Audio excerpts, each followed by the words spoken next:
Hello everyone, welcome to the official channel of St. Thomas School, Tandwa Chatra. So we are going to start part 2 of class 7. Okay, that is chapter 1 and that chapter name is what? Nutrition in plants. तो अभी हम लोग उसका आगे पढ़ेंगे. हम लोग क्या क्या अभी देख चुके हैं, मोड्स ऑफ न्यूट्रिशन देख लिए थे, कैसे कैसे प्लांट्स में होता है. हम लोग देखेंगे इंपॉर्टेंस ऑफ फोटोसिंथेसिस. फोटोसिंथेसिस का इंपॉर्टेंस क्यों है. जो ग्रीन प्लांट फोटोसिंथेसिस जो एक ऐसा प्रोसेस होता है जिससे ग्रीन प्लांट अपना भोजन बनाता है. ओके, तो उसी का हम लोग इंपॉर्टेंस देखेंगे. उसके लाइफ में इंपॉर्टेंस क्या है, हमारा लाइफ में इंपॉर्टेंस का क्या है. देखो, it is the only natural process which utilises sun's energy to prepare food. यह सिर्फ एकमात्र ऐसा प्राकृतिक प्रक्रिया है, नेचुरल प्रोसेस, जिसमें सन का रोशनी का यूटिलाइज करके भोजन बनाया जाता है. ठीक है, समझ में आया. ये एक ऐसा प्राकृतिक प्रोसेस है जिसमें सन के एनर्जी का यूटिलाइज करके फूड बनाया जाता है, जो कि ग्रीन प्लांट के लीफ द्वारा किया जाता है. ओके, हमारा पॉइंट क्लियर हो गया. देखो, तो इसी में और क्या क्या है. Photosynthesis enables green plant to prepare their foods.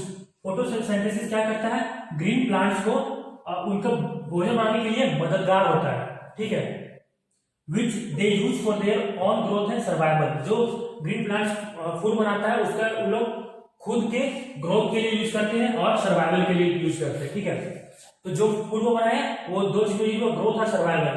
फिर उसके बावजूद भी अगर ये दोनों में यूज करने के बावजूद अगर फूड का कुछ हिस्सा बच जाता है तब उसका यूटिलाइज कहां होता है. देखो, the extra food gets stored in the form of starch in the different part of the plant. इसमें कहा गया कि जो भी भोजन का थोड़ा हिस्सा जो पौधा बनाया जो बच जाता है वो स्टार्च के तौर पे उस पौधा का विभिन्न अंग में जाकर के पार्ट में जाकर के वो स्टोर हो जाता है. ओके, स्टार्च के फॉर्म में. ये इंपॉर्टेंट है, स्टार्च के फॉर्म में.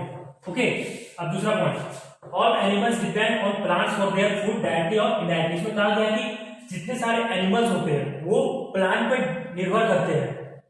ये सब हम लोग जानते हैं कि डिपेंड जो सारे एनिमल है वो प्लांट निर्भर करते हैं डायरेक्टली और इनडायरेक्टली. डायरेक्टली और इनडायरेक्टली करने का मतलब क्या है. डायरेक्टली करने का मतलब हम लोग कुछ ऐसे जानवर होते हैं जो सिर्फ हरे घास को खाते हैं. ओके, और कुछ जानवर खुद जानवर का ही वो लोग शिकार करके खाता है. समझ पाया. तो जो मान के चलो, अगर एक हम लोग एक एग्जाम्पल लेते हैं डायरेक्टली का और इनडायरेक्टली का. डायरेक्टली हो गया कि जैसे हम लोग गोट को देखोगे, बकरी को देखोगे, गाय को देखेंगे, वो क्या सिर्फ घास फूस खा के जिंदा रहता है, यानी वो क्या ग्रीन प्लांट पर डायरेक्टली डिपेंड कर रहा है, वो डायरेक्टली डिपेंड कर रहा है. समझ में आया. और इनडायरेक्टली क्या होगी, जैसे शेर क्या, शेर दूसरे जानवरों को खाता है, हिरन को खाता है मार करके. समझ में आया. और हिरन किसको खाता है, ग्रीन प्लांट को खाता है. अगर मान लो ग्रीन प्लांट बना रहे तब क्या हिरन रहेगा, नहीं रहेगा. अगर हिरन नहीं रहेगा तो क्या शेर रहेगा, नहीं ना. समझ में आया. यानी शेर उस ग्रीन प्लांट पे इनडायरेक्टली डिपेंडेंट है. इस संदेश में कहा गया जो भी इस पृथ्वी में जितने भी जानवर पाए जाते हैं वो डायरेक्टली और इनडायरेक्टली पेड़ पे मींस ग्रीन प्लांट पे डिपेंडेंट होते हैं. अब तीसरा point, oxygen which is essential for the survival of all living organism is produced during the process of photosynthesis. में कहा गया कि जो फोटोसिंथेसिस की प्रक्रिया होता है, अभी हम पिछले लेक्चर में क्या बताए थे, एक इक्वेशन लिखे थे कि सनलाइट के प्रेजेंस में जब पानी और कार्बन डाइऑक्साइड मिलता है तो क्या बनाता है, फूड ग्लूकोज बनाता है और ऑक्सीजन बनाता है. ऑक्सीजन ग्लूकोज क्या हमारा जो फूड के रूप में रहा है, और जो ऑक्सीजन है वो ऑक्सीजन जो पेड़ बाहर स्टोमेटा द्वारा छोड़ रहा है वो ऑक्सीजन हम लोग लेकर के जिंदा रह रहे हैं. यानी हम लोग भी एक तरह से उसी डिपेंडेंट है. फोटोसिंथेसिस का जो प्रक्रिया जो हमारा ग्रीन लीफ करता है उसी पे हम लोग डिपेंडेंट है. समझ में आया. तो अभी इसे और चौथा पॉइंट है, उसके बारे में अभी हम लोग देखेंगे. ठीक है, तो इसका हम लोग चौथा पॉइंट देखेंगे. फिर हम 3 पॉइंट देख लिए इंपॉर्टेंस ऑफ फोटोसिंथेसिस का. इसका देखो चौथा पॉइंट क्या है. चौथा पॉइंट में क्या लिखा हुआ है, animals and humans breathe in oxygen. जो ह्यूमन और एनिमल्स होते हैं वो क्या ऑक्सीजन को ग्रहण करते हैं. जो हम लोग सांस लेते हैं वो क्या होता है, ऑक्सीजन को लेते हैं. और जो हम लोग ब्रीथ आउट करते हैं, जो श्वास लोग बाहर छोड़ते हैं वो क्या होता है, कार्बन डाइऑक्साइड. उसको हम लोग CO2 भी बोलते हैं, CO2. ओके, ऑक्सीजन को हम लोग O2 भी बोलते हैं. इसका केमिकल नेम हुआ. Which is used by green plants to prepare their own food. जो हम लोग ऑक्सीजन ग्रहण करते हैं और जो हम लोग कार्बन डाइऑक्साइड छोड़ते हैं, जो कार्बन डाइऑक्साइड हम लोग छोड़ रहे हैं वो कार्बन डाइऑक्साइड जो ग्रीन प्लांट है वो यूज करता है। जो अभी हम लोग क्या पहले पढ़े थे, एस्ट्रोमेटल क्या होता है, होल होता है जहां से कार्बन डाइऑक्साइड जाता है। तो वो कार्बन डाइऑक्साइड कहां से आता है, एटमोस्फेयर में, कहां एटमोस्फेयर से वो लेते हैं ना, तो एटमोस्फेयर में वो कार्बन डाइऑक्साइड हम लोग लेते हैं। ओके, और ऑक्सीजन जो हम लोग लेते हैं वो ग्रीन लीफ जो ऑक्सीजन जो केमिकल प्रोसेस में क्या होता है, थोड़ा देर पहले हम कि सनलाइट के प्रेजेंस में वाटर और CO2 मिलकर क्या बनाता है, ग्लूकोज और ऑक्सीजन। जो ऑक्सीजन वो बाहर एलिबरेट कर रहा है, बाहर जो निकाल रहा है, उस ऑक्सीजन को हम लोग यूज करते हैं। समझ में आया? And this maintains the balance of O2 and CO2 in nature, यानी इसे क्या ऑक्सीजन और कार्बन डाइऑक्साइड का नेचर में बैलेंस बना रहता है। हम लोग ऑक्सीजन ले रहे हैं, ओके, और कार्बन डाइऑक्साइड छोड़ रहे हैं, और फिर क्या कार्बन डाइऑक्साइड ले रहा है और ऑक्सीजन छोड़ रहा है, यानी हम लोग ऑक्सीजन और CO2 को एक तरह से बैलेंस किए हुए हैं। समझ में आया? अब इसके आगे हम लोग हेटरोट्रॉफिक्स के बारे में पढ़ेंगे, वो क्या है। तो आज हम लोग देखेंगे, अभी हम लोग देखेंगे हेटरोट्रॉफिक न्यूट्रिशन। इससे पहले हम लोग देखे थे ऑटोट्रॉफिक न्यूट्रिशन, उसमें कैसे पौधा खुद अपना भोजन बनाता था, वो किस प्रक्रिया से बनाता था, फोटोसिंथेसिस के द्वारा वो अपना भोजन बनाता था। किसको परिस्थिति में, सनलाइट के प्रेजेंस में। तो उससे बनने वाले जो केमिकल इक्वेशन था वो हम लोग देख लिए, उसका इंपॉर्टेंस क्या फोटोसिंथेसिस का हमारे जीवन में वो देख लिए। अब हम देखते हैं हेटरोट्रॉफिक न्यूट्रिशन। अब हेटरोट्रॉफिक न्यूट्रिशन होता क्या, उसके बारे में हम जानते हैं। देखो, it is a mode of nutrition in which organisms can not prepare their own food. ये ऐसा मोड ऑफ न्यूट्रिशन है जिसमें जीव अपना भोजन खुद से नहीं बना पाते हैं। वो भोजन के लिए या तो हरे प्लांट पे डिपेंडेंट रहेंगे या दूसरे एनिमल्स पे डिपेंडेंट रहेंगे। देखो, and depend on other green plants directly और इनडायरेक्टली फॉर देयर न्यूट्रिशन। इसमें कहा गया कि ये दूसरे प्लांट्स पे डिपेंड करेंगे डायरेक्टली या इनडायरेक्टली। उस प्रकार के सच ऑर्गेनिज्म को हम लोग क्या कहेंगे, हेटरोट्रॉफ्स। अब हेटरोट्रॉफ्स का मतलब क्या होता है, हम लोग स्टार्टिंग में भी हम बताए थे, एक बार फिर से बता दे रहे हैं। हेट्रो मतलब क्या होता है, डिफरेंट, और ट्रॉफी मतलब फीडिंग। डिफरेंट फीडिंग मतलब जो इसका फीडिंग होगा, इसका जो भोजन होगा, पालन पोषण होगा, वो दूसरे से होगा, दूसरे पेड़ पौधे से होगा। समझ पाया? तो हम लोग और थोड़ा सा आगे देखते हैं क्या लिखा होगा। There are some plants that obtain their nutrition from other plants. कुछ ऐसे पौधे हैं जो अपना न्यूट्रिशन खुद से ना बना करके वो दूसरे पर डिपेंडेंट होते हैं, या तो प्लांट पर डिपेंडेंट होते हैं या एनिमल पर डिपेंडेंट होते हैं। उस प्रकार के हम लोग प्लांट्स को क्या कहेंगे, हेटरोट्रॉफिक प्लांट्स। आई होप आप लोगों को ये तो समझ में आ गया होगा। अब इसका हम लोग कैटेगरी देखेंगे, उसको कितना कैटेगरी में बांटा गया, फिर हर एक कैटेगरी का हम लोग टॉपिक वाइज भी। तो हम लोग हेटरोट्रॉफिक प्लांट्स के टाइप्स के बारे में देखते हैं, उसका डिफिनेशन अभी हम लोग देख लिए, उसका टाइप्स के बारे में देखते हैं। पहला टाइप क्या है, पैरासिटिक प्लांट्स। पैरासिटिक प्लांट्स क्या होता है हम लोग डिटेल में पढ़ेंगे, ठीक है। Saprophytic plant, insectivorous plant, symbiotic plants. अभी सब चारों को हम लोग डिटेल से ही पढ़ेंगे। तो सबसे पहला हमारा क्या, पैरासिटिक प्लांट्स के बारे में हम लोग पढ़ते आगे। देखो ये कैसा, कौन मतलब किस तरह प्लांट को हम लोग पैरासिटिक प्लांट कहते हैं। देखो, some plants that depend on other plants for their food are called parasitic plants. वैसे कुछ पौधे होते हैं ना जो पूरा दूसरे पौधे पर डिपेंड करते हैं। जैसे एग्जांपल में क्या है, कसफूटा, उसको हम लोग डोडर भी कहते हैं, एंड मिस्टलेटो एक ऐसा है ना पौधा जो दूसरे पे डिपेंड करता है। देखो डोडर को तुम लोग शायद देखा होगा, जैसे कोई तुम लोग पेड़ देखा है जिसमें पीला पीला कलर का एक लर टाइप का पूरा चारों तरफ से उसको घेर लेता है, उसका स्टीम को पूरा जगड़ लेता है, येलो कलर का होता है, देखा होगा तुम लोग जिंदगी।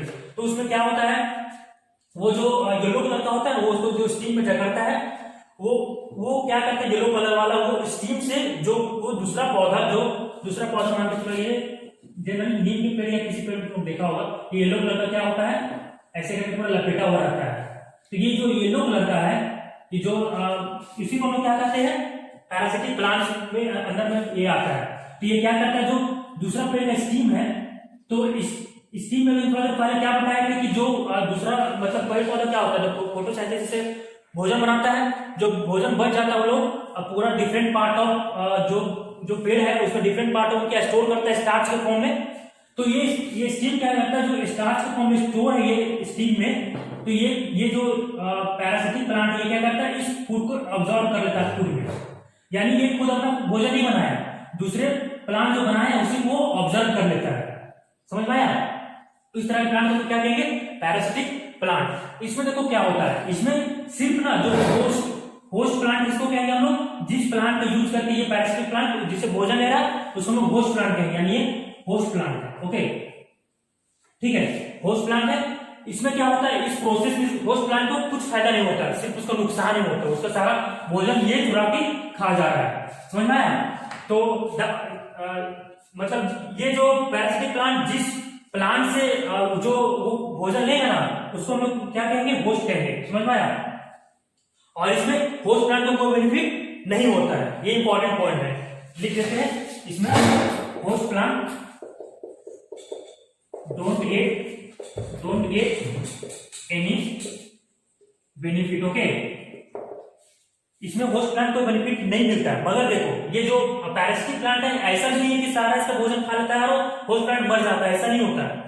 पैरासिटिक प्लांट होस्ट प्लांट को कभी मरने नहीं देता है, समझ में आया। ये उसका थोड़ा थोड़ा भोजन ही देता है, ठीक है। अब हम लोग आगे सैप्रोफाइटिक प्लांट के बारे में देखेंगे। अगर ये ठीक से नहीं समझ पाए तो वीडियो को दोबारा रिवाइंड करके आप लोग देख सकते हैं। अभी हम लोग सैप्रोफाइटिक प्लांट्स के बारे में देखेंगे, फाइटिक प्लांट्स के बारे में देखेंगे। अभी हम लोग पैरासिटिक प्लांट्स क्या होता है उसके बारे में देखेंगे, उसके एग्जांपल्स देख लीजिए। अब हम लोग सैप्रोफाइटिक प्लांट देखो, सैप्रोफाइटिक प्लांट जैसे तुम लोग मशरूम को देखा होगा, ठीक है, वो इसी में आता है। देखो organisms like mushroom, moulds, yeast which feed on dead and decaying organic matters are called क्या सैप्रोफाइट्स। इसमें कहा गया कि और वैसे जीव जैसे मशरूम जो कि डेड मरे हुए या तो वैसा जीव जो जिसका क्या अपघटन हो रहा हो, जो मर के सड़ रहा हो, उस पर डिपेंडेंट करता हो अपना भोजन के लिए, उसको उस प्रकार के प्लांट को हम क्या कहेंगे, सैप्रोफाइटिक प्लांट। इस पर डिपेंड करता है उसका भोजन, feed on dead and decaying organic matter. ये इंपॉर्टेंट पॉइंट है, समझा।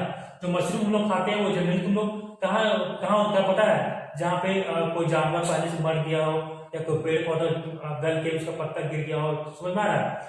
जो अपघटन जहाँ पे किसी जीव का होते हुए रहता है तो वहां पे कुछ न्यूट्रिशन बच जाता है, वही न्यूट्रिशन को ऑब्जर्व करके ये जिंदा होता है, मतलब वो अपना ठीक है सर्वाइव करता है। मशरूम्स, मोल्ड्स या यीस्ट, ये जो इस प्रकार के जो प्लांट्स होते हैं उसमें क्लोरोफिल नहीं होता है, लेक ऑफ क्लोरोफिल।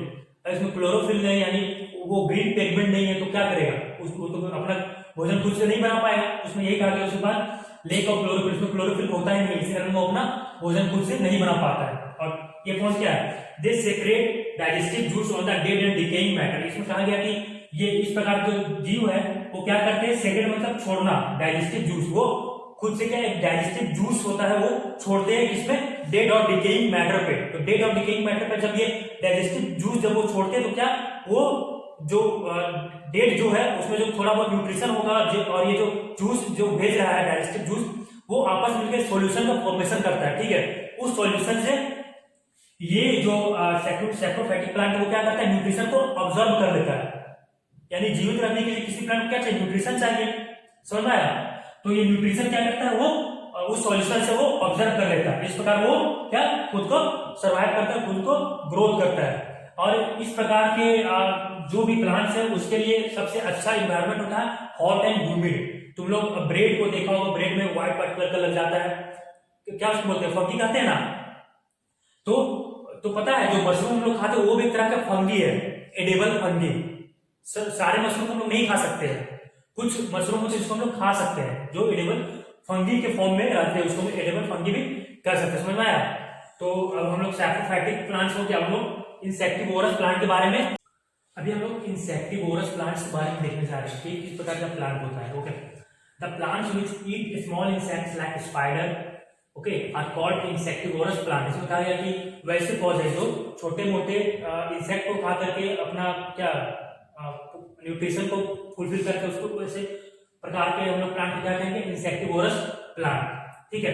तो उसमें क्या क्या स्पेशलिटी होता है उस प्रकार के प्लांट में हम लोग देख रहे हैं। देखो, such plants have special structure to catch their prey. Okay, इस प्रकार के इंसेक्टिवोरस प्लांट में एक स्पेशल तरह का स्ट्रक्चर होता है उस पौधा का, ताकि वो इंसेक्ट को कैच कर सके, अपने में ट्रैप कर सके, अपने में फंसा के रख पाए।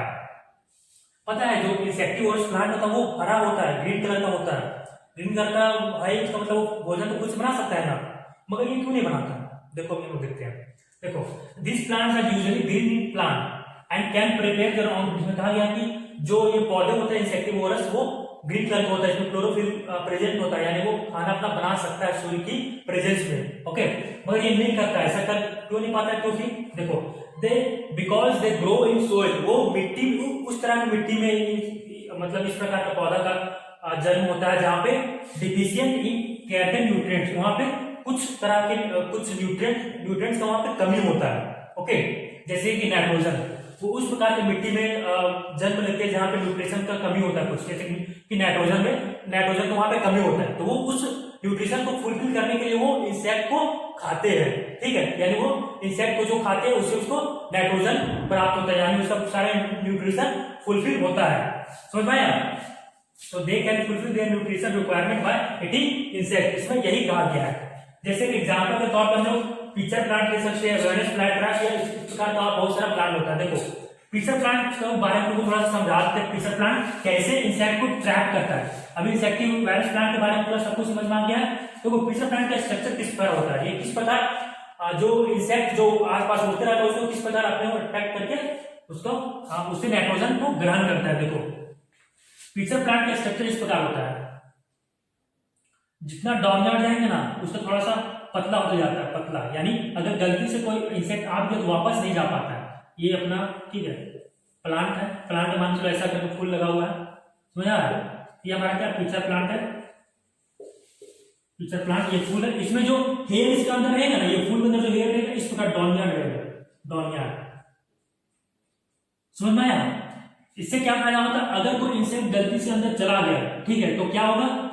अगर यहाँ पे इंसेक्ट मान चलो आ गया, ऐसे करके इंसेक्ट है, ये इंसेक्ट है, यहाँ पे आ गया, अब हेयर का डाउनवर्ड, अगर हेयर का डायरेक्शन इस प्रकार है तो क्या अगर निकलने में इसको दिक्कत होगा ना, क्योंकि हेयर इस प्रकार है ट्रैप हो जाएगा आपस में, तरह समझ में आ रहा है कि निकलने में बहुत दिक्कत होगा। इसी प्रकार ये नीचे जाते चला जाता है, यानी ऊपर नहीं निकल पाता, उसको सिर्फ नीचे जाने के लिए थोड़ा सहूलियत इसमें मिलता है, और ये छोटा नैरो होने के कारण क्या ये और नीचे फंसता चला जाता है। अब उसके बाद क्या करता है, अगर ये थोड़ा फंस जाता है तो ये जो हमारा पिचर प्लांट है ये यहाँ से डाइजेस्टिव जूस को सेपरेट करता है, डाइजेस्टिव जूस को वो निकालता है यहाँ से, इस पोरस, यानी ये जो हमारा हेयर था इसका, इससे वो डाइजेस्टिव जूस को बाहर निकालता है। इससे क्या होता है, ये जो हमारा इंसेक्ट फंसा हुआ था वो और अपघटित हो जाता है, और उससे जो नाइट्रोजन होता है वो इसमें वापस सोख दिया जाता है, और इसका सारा न्यूट्रिशन फुलफिल हो जाता है। समझ आया?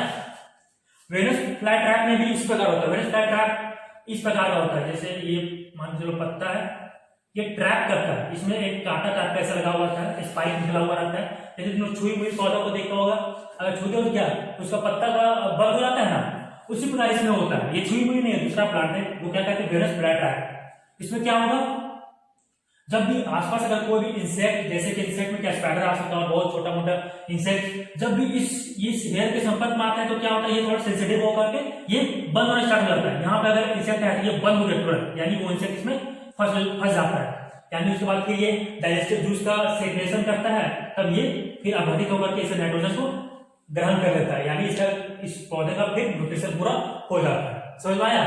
नहीं समझ में आया तो फिर से एक बार रिवाइंड करके देख लेना, समझ में आ जाएगा। और हम लोग लास्ट इसका जो पॉइंट है उसके बारे में पढ़ेंगे, लास्ट जो इसका पार्ट है इसका। ओके ठीक है, हम लोग चौथा जो इसका टैप था उसके बारे में देखते हैं, सैम्बायोटिक प्लांट। इसमें क्या होता है, देखो the plants which live in association with other plants and share shelter and nutrition, thereby mutually benefiting from each other are called symbiotic plants।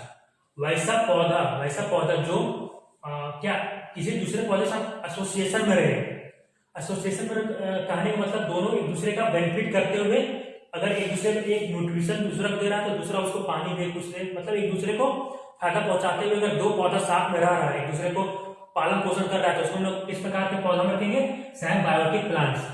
अब वही हम पैरासिटिक प्लांट्स में क्या देखे थे, पैरासिटिक प्लांट में क्या था कि एक जो होस्ट था, होस्ट में क्या होता था, पैरासिटिक प्लांट पूरा उसमें क्या घेरा कर रहता था और वो उससे केवल न्यूट्रिशन लेते रहता था। समझ रहा है? और ये इसका मतलब कुछ देता नहीं था, कुछ दे नहीं रहा, यानी केवल एक घंटा फायदा हो रहा था उसमें, होस्ट प्लांट का तो उसमें कुछ फायदा ही नहीं हो रहा था। मगर इसमें क्या सैम्बायोटिक प्लांट में दोनों फायदा होगा, जो दो प्लांट आपस में एसोसिएशन में रहेंगे उसमें क्या दोनों फायदा होगा। जैसे इसके एग्जांपल के तौर पे मतलब लिखा हुआ है लीचेंस। लीचेंस देखो क्या होता है, lichens are the organisms in which fungus and green alga live in association with each other। इसमें कहा गया लीचेंस इसी प्रकार का ऑर्गेनिज्म का एक एग्जाम्पल है इसमें फंगस और ग्रीन अलगा साथ में रहते हैं। अब साथ में कैसे एक दूसरे को एसोसिएट करते हैं हम लोग देखते हैं। देखो the fungus gets nutrition from the alga. देखो जो फंगस है और अलगा दोनों कंबाइन होकर साथ में रह रहे हैं तो दोनों को बेनिफिट होगा ना। इसमें इस टाइप के प्लांट में दोनों बेनिफिट होता है। पैरासिटिक में सिर्फ एक को बेनिफिट हो रहा था, ठीक है, जो कि होस्ट प्लांट नहीं था। इसमें क्या होगा, फंगस न्यूट्रिशन लेता है अलगा से, अलगा क्या देता है, फंगस को न्यूट्रिशन देता है। अब अलगा इसका मतलब क्या लेता है उससे, देखो and alga gets water minerals and shelter from the fungus. अब अलगा जब इसको न्यूट्रिशन दे रहा फंगस तो फंगस से कुछ लेगा ना, तो फंगस से वो पानी लेता है, मिनरल्स लेता है और शेल्टर लेता है। समझ में आया। उसी प्रकार बहुत सारे पेड़ पौधा उसमें नीचे फंगस लगा हुआ रहता है। वो फंगस क्या करता है, फंगी क्या करता है, वो जो हमारा पेड़ पौधा उससे थोड़ा सा न्यूट्रिशन लेता है जीवित रहने के लिए, और वो बदले में पेड़ पौधा क्या करता है, पानी और जो भी मिनरल न्यूट्रिशन जो सोइल के अंदर होता है उसको जाइलम जो हमारा क्या होता है, जाइलम जो टिश्यू होता है उसके द्वारा ऊपर भेजने में वो मददगार होता है। यानी एक दूसरे को परस्पर म्यूचुअल बेनिफिट पहुंचाते हुए वो लोग एसोसिएट करके आपस में रहता है। देखो यहाँ क्या लिखा गया, सच रिलेशनशिप बिटवीन ऑर्गेनिज्म, इस प्रकार के रिलेशनशिप जो कि ऑर्गेनिज्म के बीच में होगा, क्या किस प्रकार के रिलेशनशिप, एक दूसरे को म्यूचुअल बेनिफिट पहुंचाते हुए दूसरे को ग्रो में हेल्प करना, उस प्रकार उसको हम क्या कहेंगे, सिम्बायोसिस या सिम्बायोटिक एसोसिएशन। आई होप आप लोगों को जो चारों टाइप को बताए सब कुछ समझ में आ गया, सारा डिफरेंस क्लियर हो गया होगा। ठीक है, अभी हम लोग थोड़ा सा और देख लेते हैं। जो अभी हम लोग जो सोइल में पेड़ पौधा क्या सोइल में लगता है, तो सोइल में जब वो न्यूट्रिशन वहां से ले रहा है मिट्टी से, तो वहां पे मिट्टी में न्यूट्रिशन में कमी होगा ना, तो उसको हम लोग पूरा कैसे करते हैं वो भी हम लोग थोड़ा सा भी पढ़ेंगे। तो अभी हम लोग न्यूट्रिशन इन प्लांट का लास्ट टॉपिक पढ़ने जा रहे हैं, जो कि है replenishing nutrition in the soil. इसका कहने का मतलब है कि जो हमारे सोइल में जो न्यूट्रिशन की कमी आ जाता है उसको हम फिर से पूरा कैसे करेंगे। अब न्यूट्रिशन की कमी सोइल में क्यों आता है, जब सोइल में हम लोग पौधा लगाते हैं तो क्या होता है, सोइल से न्यूट्रिशन को लेता है ना, यानी उस सोइल में तो एक क्या फिक्स अमाउंट में न्यूट्रिशन रहेगा, जो कि अगर जो हमारे पौधा का न्यूट्रिशन ले लिया यानी उसमें न्यूट्रिशन कमी आ गया, तो उसको हम लोग पूरा कैसे करेंगे न्यूट्रिशन की कमी को।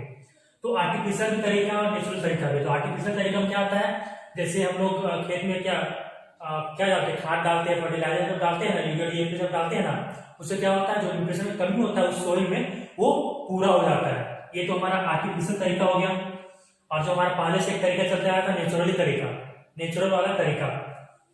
तो देखो नेचुरली तरीका में क्या होता था, natural way to replenish the soil with nitrogen is through the symbiotic association of rhizobium and leguminous plant. इसमें कहा गया है कि जो प्राकृतिक तरीका नाइट्रोजन, जो सोइल में नाइट्रोजन कमी हो गया उसको फुलफिल करने का, कि उसमें हम लोग लेगुमिनस प्लांट को पीरियड बाय पीरियड में लगाए। अब इसका लगाने से फायदा क्या होगा, लेगुमिनस जो प्लांट होता है उसका ना जो रूट होता है उसमें ना राइजोबियम नाम का बैक्टीरिया आता है।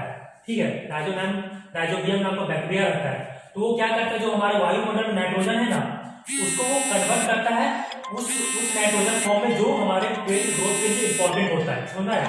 इस तरह से लेगुमिनस प्लांट को पीरियडिकली हमारे खेतों में उगाना चाहिए। समझ आया। तो यही तक हमारा टॉपिक इन होता है। अगर नहीं समझ में आया तो कमेंट बॉक्स में कमेंट कीजिएगा। इस चैनल को लाइक कीजिए, सब्सक्राइब कीजिए, शेयर कीजिए। I hope you are doing fine at home. Thank you.